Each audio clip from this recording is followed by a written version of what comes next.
Iska! Si Zombie Princess! Nawawala pa rin! Gusto niyan lumabas! Oh, no. Kaya dapat, hindi makalabas si Zombie Princess, Bebang! Makagatin tayo! Kaya nga baka tayo pa maging zombie! Wait lang! Higpit ako lang yung tali ng gate!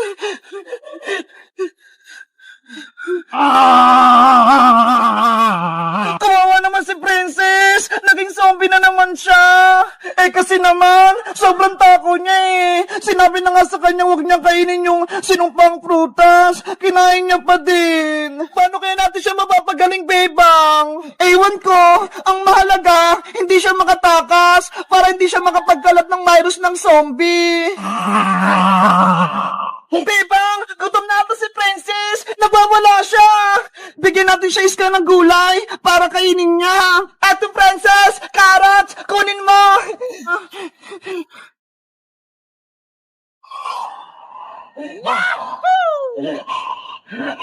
Ayun! Kinuha niya!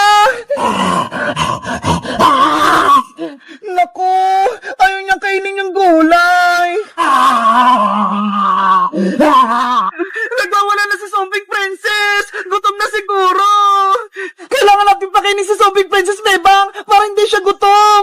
Ay, wait! May naisip ako! O kuha ko ng pagkain sa bahay! Baka meron! Bilisan mo! Ako na magbabantay dito! Bantay mo siyang Megis ka! Huwag mong patakasin si Princess! Akong bahala! Babantay ako tong gate! Princess! Etong gulay mo na yung kainin mo!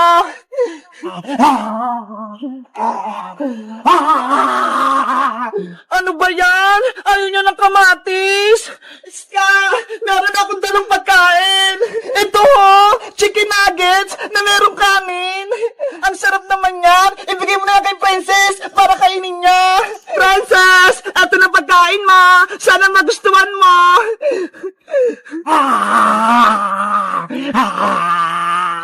Huwag yung kamay ko, Princess! Mag-ingat ka, Bebang! Baka agatin ni Zombie Princess yung kamay mo! Atong nagis lang yung kunin mo! Ay, ta!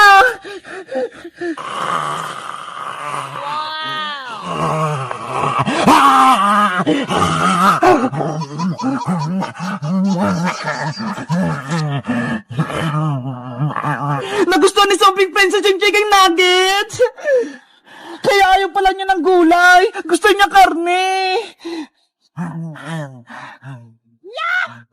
Paano na kung wala tayong may bigay na karne kay Princess? Baka tayo naman yung kainin niya. Kaya dapat, bantayan natin siya. Hindi siya makatakas habang wala pang gamot sa kanya. Sana may tumulong sa atin para gumaling na si Princess. Ano kang ginagawa ni Iska pati ni Bebang sa garden? Parang may binabantayan sila sa gate. Tara, Iska! Umuwi muna tayo habang kumakain pa si Princess. Hindi naman niya tatakas Okay, magpahinga muna tayo. Princess, diyan ka lang muna Babalik din kami. Ayun! Umalis na si Bebang pati si Iska. Pumunta nga ako sa garden para malaman ka kung anong binabantayan nila. Ano kayang nasa loob? Oh, no! Ano yun? Parang may tao! Parang may zombie!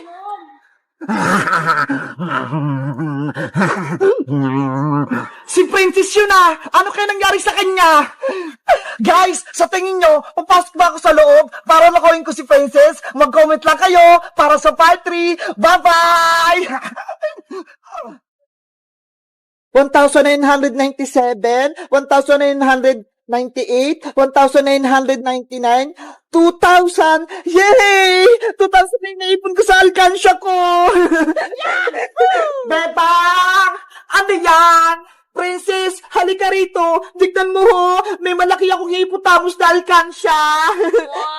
Wow! Ang laki naman yan, Bebang! Alkansya! Bigay ito sa akin ni nanay nung nakaraang araw. Sabi niya, mag-ipon daw ako ng maraming pera. Ang galing naman! Ang laki sa'yo! Sa akin, ang liit lang ng piggy bank ko. Alam mo ba, marami na akong lagay dito sa alkansya ko. 2,000 pesos. Totoo! 2,000! Grabe! Ang dami mo ng pera, Bebang! Mayaman ka na! Kaya nga pakinggan mo. Punong-puno nga! Bebang, pwede ko bang hawakan yung alkansya mo? Okay, eto princess oh. Hala, ang bigat nito Bebang, ang daming laman.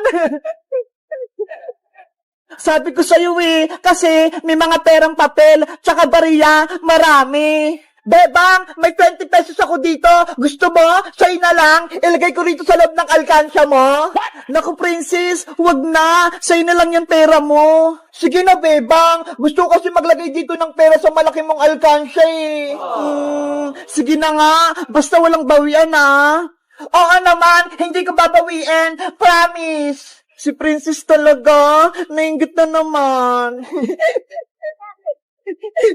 Eto na, ilalagay ko na tong pera ko. Hala, ang sikip naman. Wag mo na kasing ipilit, princess. Sa'yo na lang yan pera mo. Wag mo na dyan ilagay sa alkansya ko. Gusto ko talaga maglagay dito, Bebang. Wait lang, pipilitin ko. Ayun! Pumasok! Diba? Ang saya sa pakiramdam kapag merong nailalagay sa alkansya, nadadagdag yung may ipon. Kaya nga sana bilan din ako ni nanay ng malaking alkansya, katulad nito, Bebang. Magpabili ka na kasi kay Aling Tiri para pares tayo. Sige, magpapabili ako kay nanay bukas. Gusto ko yung hippopotamus din. Princess, akin na yung alkansya ko. Papasok na ako sa bahay. Hala, mamaya na. Naglalaro pa tayo Baka tinatawag na ako ni Nanay Princess Akin na yan. Paano nilagay kong 20 pesos dito sa alkansya mo? Sabi mo hindi mo na babawiin. Laro-laro lang yun, Bebang. Dapat ibalik mo yung 20 ko. Wala akong pera dito, Princess. Nilagay ko na dyan sa alkansya ko. Babawiin ko yung Bebang. Pambili ko yun ng pagkain Kukunin ko to dito sa may loob. Hoy, Princess, hindi pwede. May sira yung alkansya ko. Yung 20 ko kasi nasa loob. Ibalik mo yun. Princess, akin na yung hippopotamus ko. Ayoko, Bebang. Ibalik mo muna yung 20 ko. Kung hindi, kukunin ko to. Hindi pwede, Princess. Nandyan yung ipon ko. Iuwi ko na to. Bibiyakin ko tong alkansya mo. Kukunin ko yung 20 ko. Wag, Princess. Masisira yan. Magagalit si nanay. Ibabalik ko rin sa ito, Bebang, kapag nakuha ko yung 20 ko. Princess! Oh no!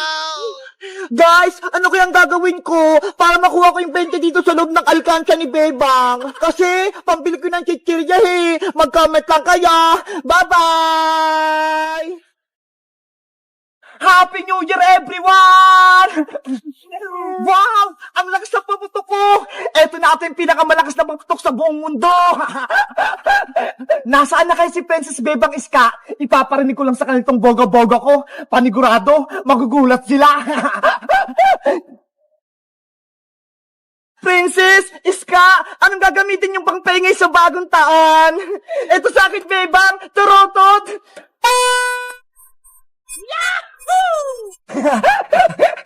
Ano ba yan, Iska?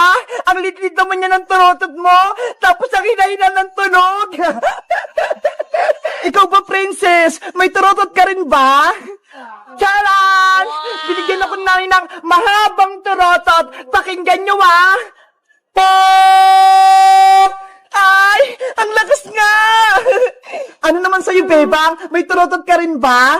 Wala pa Pero sabi ni nanay, pwede na daw itong mga kaldero. Eto na lang daw yung pampaingay ko. Si Bebang, magkakalimbang na kaldero. Pakinggan nyo Maganda nga, malakas din yung tunog. Ready na tayo sa pagsalubong ng bagong taon. Panigurado masaya tayo. Year 2024 na bukas. Ang bilis ng panahon. Birthday ko na ulit sa January. Ang saya-saya ko ngayong 2023 dahil marami tayong adventure. At sana, sa 2024, mas masaya ulit. At sana rin, hindi na magugulo sa atin si Boyong Butike para lagi tayong masaya. Hoy, Princess Bungenge, naririnig ko yung pangalan ko Pinag-uusapan niyo ba ako? Hala, Princess, si Boyong narinig ka. Hay nako, dumating na naman si Boy ng butike. Patulogin ko na nga lang tong malaki kong tarotot para mawala yung malas. Ano? Wala kang tarotot na. Ayan ba yung pinagmamalaki mong princess? Eh, ang hina-hina. Bakit? Malakas ba yung tarotot mo? Hindi tarotot yung gamit ko, kundi eto. Hala, Boyong, ano yan? Eto ang tinatawag na boga-boga. Uy, Boyong, bawal yung boga-boga na yan ah. Kaya nga, huliin ka ng barangay tanod kapag nakita kang may hawak na boga-boga. Ang daldal nyo, paputukin ko na nga lang to. Boom! Ang lakas-lakas! Ang ingay, Boyong! Masakit sa tinga! Isa pa! Happy New Year! Boyong! Itigil mo na yan! Bawal yung boga-boga! Panis yung mga tarotot nyo! Malakas tong boga ko!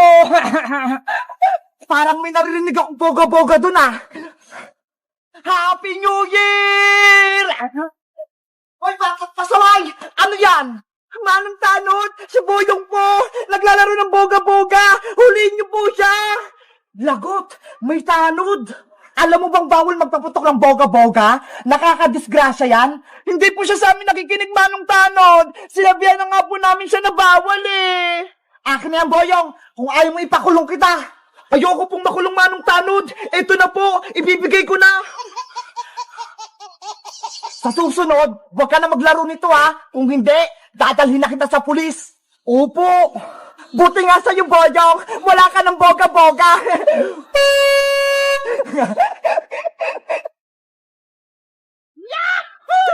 Ano ba yan? Wala na akong boga-boga. Wala na akong paputok sa New Year. Magtarotot ka na lang kasi, Boyong. Huwag ka nang gumamit ng paputok. Hello guys! Bagong taon na bukas, wag kayong gagamit ng mga paputok ha, para iwas disgrasya.